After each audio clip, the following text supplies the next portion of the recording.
The little gardener of Kibera, the scorching Kenyan sun beat down on the corrugated tin roofs of Kibera, Nairobi's largest slum.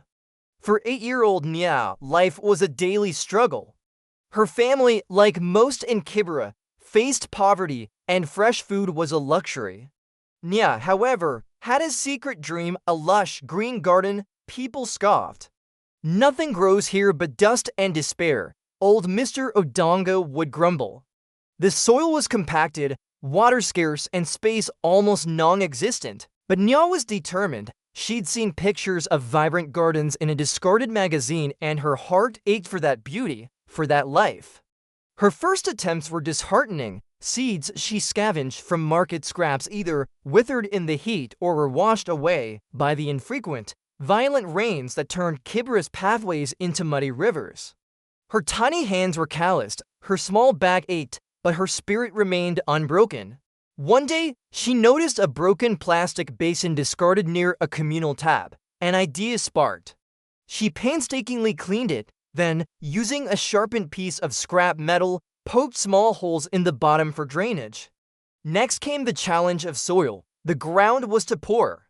Nya started collecting vegetable peelings and organic waste from her neighbors, layering it with what little soil she could find, creating a makeshift compost.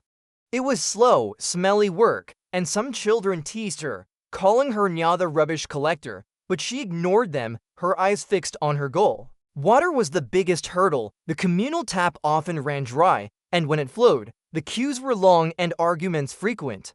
Nya learned to wake before dawn, her small jerrycan her constant companion, to collect precious drops.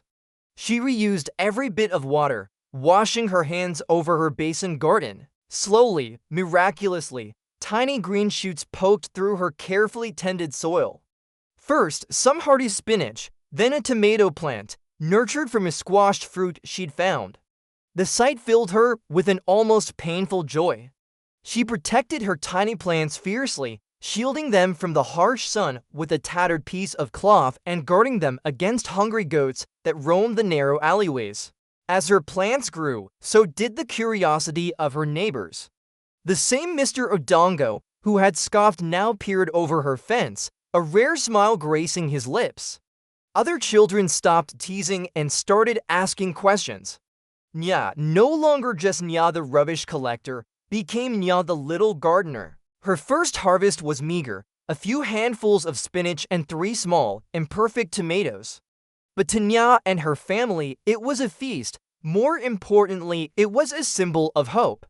She shared her knowledge, teaching other children how to create their own small container gardens. Soon, patches of green began to appear on doorsteps and rooftops throughout their small section of Kibera. Nya's small act of defiance against the bleakness of her surroundings had blossomed into something much larger. She had not only brought fresh food to her family, but had also sown seeds of change and resilience in her community. Her little garden, born from a dream and nurtured by unwavering determination, was proof that even in the harshest of places, beauty and hope could take root and flourish. She had learned that true strength wasn't about the absence of hardship, but the courage to grow through it.